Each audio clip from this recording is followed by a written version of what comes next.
Friends, welcome to STC tours channel. मैं कुंदन आपका tutor. आज इस वीडियो में हम लोग सीखेंगे आइटम लिस्नर एग्जाम्पल प्रोग्राम।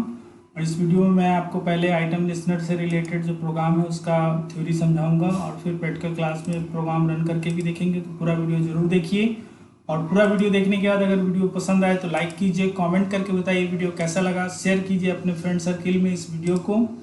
और वीडियो की ऑब्जेक्टिव है आइटम लिस्नर से रिलेटेड एग्जाम्पल प्रोग्राम, यानी इस वीडियो में हम लोग इवेंट हैंडलिंग करेंगे जिसमें आइटम लिस्नर से रिलेटेड आइटम इवेंट पे हम लोग काम करेंगे। ये देखिए इस प्रोग्राम का आउटपुट होगा जैसे कि दो चेकबॉक्स है, दोनों आइटम इवेंट पे काम करता है। जब हम लोग क्लिक करेंगे तो उसका स्टेटस यहाँ पे बताएगा, जैसे C++ चेकबॉक्स चेक्ड है। जावा पे क्लिक करेंगे तो जावा से रिलेटेड मैसेज देगा। तो पहले यहाँ पे आपको कोई भी ऑप्शन पे क्लिक करना होगा तो उसका मैसेज यहाँ पे डिस्प्ले हो। इससे रिलेटेड प्रोग्राम बनाने के लिए पहले AWT पैकेज को इंपोर्ट करेंगे, फिर AWT.event पैकेज को इंपोर्ट करेंगे, साथ में क्लास बनाएंगे चेकबॉक्स एग्जाम्पल, एक्सटेंड करेंगे फ्रेम को, इम्प्लीमेंट्स करेंगे आइटम लिस्नर इंटरफेस को। चेकबॉक्स बनाएंगे दो, चेकबॉक्स CV1 CV2, और लेबल बनाएंगे जिससे कि मैसेज दिखा सके। कंस्ट्रक्टर के अंदर हम लोग लेबल का ऑब्जेक्ट बनाएंगे, उसका अलाइनमेंट सेट करेंगे, सेट साइज करेंगे उसका, फिर चेकबॉक्स का ऑब्जेक्ट बनाएंगे, उसका बाउंड सेट करेंगे, फिर चेकबॉक्स 2 का ऑब्जेक्ट बनाएंगे, फिर उसका बाउंड सेट करेंगे, है ना। और ये सारे कंपोनेंट को ऐड कर देंगे फ्रेम पे। तो ये इंटरफेस से रिलेटेड वर्क होगा। और फिर सेट टाइटल करेंगे चेकबॉक्स एग्जाम्पल, या कोई भी टाइटल आप दे सकते हैं फ्रेम का साइज सेट करेंगे, सेट लेआउट नल करेंगे, सेट विजिबल ट्रू करेंगे, ठीक है। तो यहाँ पे एक इवेंट हैंडलिंग मेथड काम करता है, आइटम स्टेट चेंज, यानी जब चेकबॉक्स पे क्लिक होगा तब ये मेथड काम करेगा। जब अगर चेकबॉक्स 1 पे क्लिक हो तो वहाँ पे मैसेज सेट करना है हम लोगों को C++ चेकबॉक्स और E.get स्टेट चेंज, यानी कौन सा स्टेट है। अगर चेक्ड होगा तो ये चेक्ड मैसेज जुड़ जाएगा, अगर 1 नहीं होगा, 1 के अलावा कुछ भी होगा तो अनचेक्ड मैसेज ऐड हो जाएगा लेवल पे। यही काम चेकबॉक्स 2 पे भी करना है, लेकिन चेकबॉक्स 2 पे जावा चेकबॉक्स है तो जावा चेकबॉक्स का मैसेज ऐड होगा और स्टेट चेंज में चेक्ड और अनचेक्ड दोनों में से जो ऑप्शन वहाँ उस समय होगा वो ऐड हो जाएगा मैसेज में।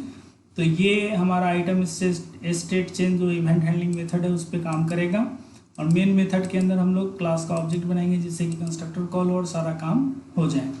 तो ये थ्योरेटिकली मैंने प्रोग्राम आपको समझाया। तो चलिए इस प्रोग्राम को प्रैक्टिकल क्लास में रन करके देख लेते हैं। और इससे पहले कि हम लोग प्रैक्टिकल क्लास में चलें, अगर आप नए यूज़र हैं, पहली बार हमारे चैनल और इस वीडियो को देख रहे हैं, चाहते हैं चैनल से जुड़ना, तो चैनल को सब्सक्राइब कीजिए, बेल आइकन पर क्लिक करिए जिससे कि जो भी आने वाली जावा की नई वीडियो है वो आपको उसका नोटिफिकेशन मिल जाए। और पूरा वीडियो जरूर देखिए, प्रैक्टिकल क्लास में प्रोग्राम रन करके भी जरूर देखिए। और अंत तक वीडियो देखने के बाद अगर वीडियो पसंद आए तो लाइक कीजिएगा, कमेंट करके बताइएगा कि कैसा लगा वीडियो, शेयर कीजिएगा अपने फ्रेंड सर्किल में। तो चलिए प्रैक्टिकल क्लास में चलते हैं और आइटम लिस्नर इंटरफेस से रिलेटेड जो एग्जाम्पल प्रोग्राम है उसको रन करके देख लेते हैं। Welcome to practical class of this video. इस वीडियो में हम लोग यूज़ कर रहे हैं आइटम लिस्नर का इंटरफेस। तो चलिए यहाँ पे सबसे पहले मैं आपको बता दूं कि अभी कोई भी इवेंट हैंडलिंग से रिलेटेड काम नहीं हो रहा है, यहाँ पे इंटरफेस केवल बनाया जा रहा है। मैं आपको एक बार ये प्रोग्राम रन करके बता देता हूँ जिससे कि आपको समझ में आ जाए कि यहाँ पे इवेंट हैंडलिंग का कोई काम नहीं हो रहा है। और इवेंट हैंडलिंग यानी जो आइटम इवेंट है उस पर हम लोग काम करेंगे। कोडिंग अभी मैं आपके सामने करूँगा, फिर प्रोग्राम रन करके भी देखेंगे। देखिए अभी कोई भी इवेंट काम नहीं कर रहा है इस पर क्लिक करने पे, और हम चाहते हैं कि जब इस पर क्लिक हो तो यहाँ पे एक मैसेज डिस्प्ले हो। इसके लिए सबसे पहले यहाँ पे इम्प्लीमेंट करना होगा आइटम लिस्नर इंटरफेस को, ठीक है। आइटम लिस्नर, ठीक है, आइटम लिस्नर इंटरफेस को यहाँ पे हम लोग कर दिए। और फिर चेकबॉक्स पे काम करना है। तो चेकबॉक्स का जो ऑब्जेक्ट है यहाँ पे चेकबॉक्स 1 और चेकबॉक्स 2, उसको ऐड आइटम लिस्नर करेंगे जिससे कि उसके ऊपर अगर कोई इवेंट हो तो वो काम करे।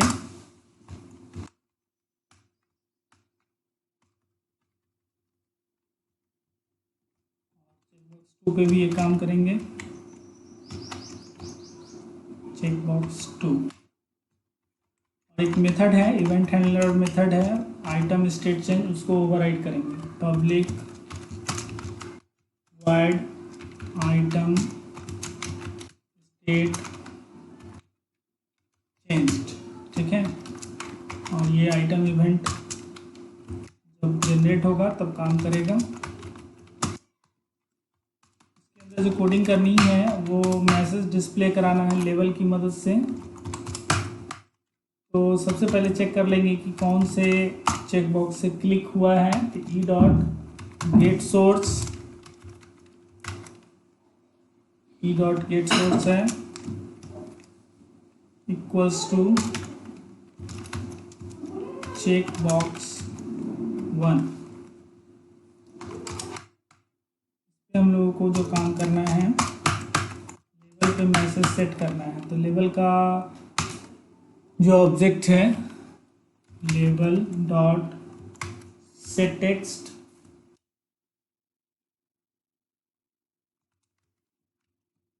C++ के लिए चेक बॉक्स है तो C++ का मैसेज देंगे C++ बॉक्स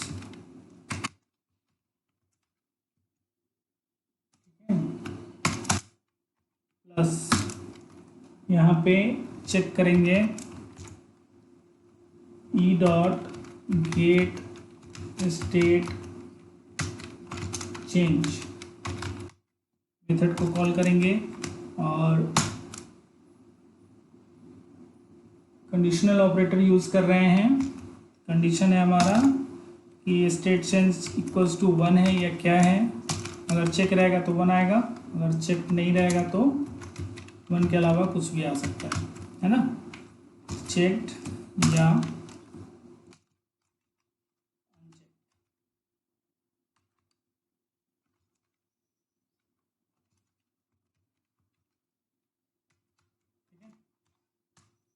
यही काम हम लोगों को करना है चेक बॉक्स 2 पे भी। तो इसको कॉपी कर लेते हैं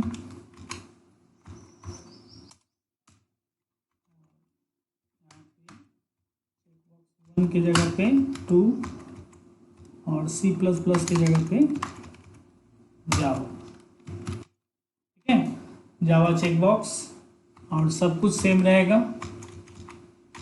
चलिए, ये हो गया इवेंट हैंडलिंग मेथड में हम लोगों ने काम कर दिया है। अब इसको कंपाइल करके रन करके देखते हैं कि क्या आउटपुट आ रहा है।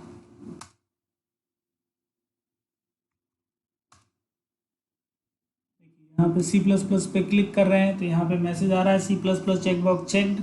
जावा पे क्लिक करेंगे तो जावा का मैसेज आएगा। फिर अगर C++ पे चेंज करते हैं अनचेक्ड का, यहाँ पे मैसेज आ रहा है।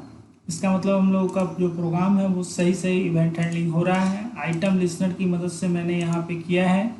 आई थिंक आपको ये वीडियो समझ में आ रहा हो, इसका आउटपुट क्लियर होगा आपको, है ना। तो इस वीडियो को देखने के बाद आपको ये क्लियर हो गया होगा कि आइटम लिस्नर कैसे काम करता है, आइटम लिस्नर कहाँ पे काम करता है, कैसे इसको यूज़ करना है। आई थिंक आपको ये प्रोग्राम समझ में आ रहा हो और वीडियो भी क्लियर हो तो ज़रूर वीडियो को लाइक कीजिए, कमेंट करके बताइए वीडियो कैसा लगा। कोई भी डाउट हो आइटम लिस्नर से रिलेटेड तो आप ज़रूर कमेंट करके पूछ लीजिए। साथ में बने रहिए इस चैनल के साथ, देखते रहिए वीडियो। मिलते हैं अगली वीडियो में, तब तक के लिए take care, keep learning, keep practice. Thank you, bye bye.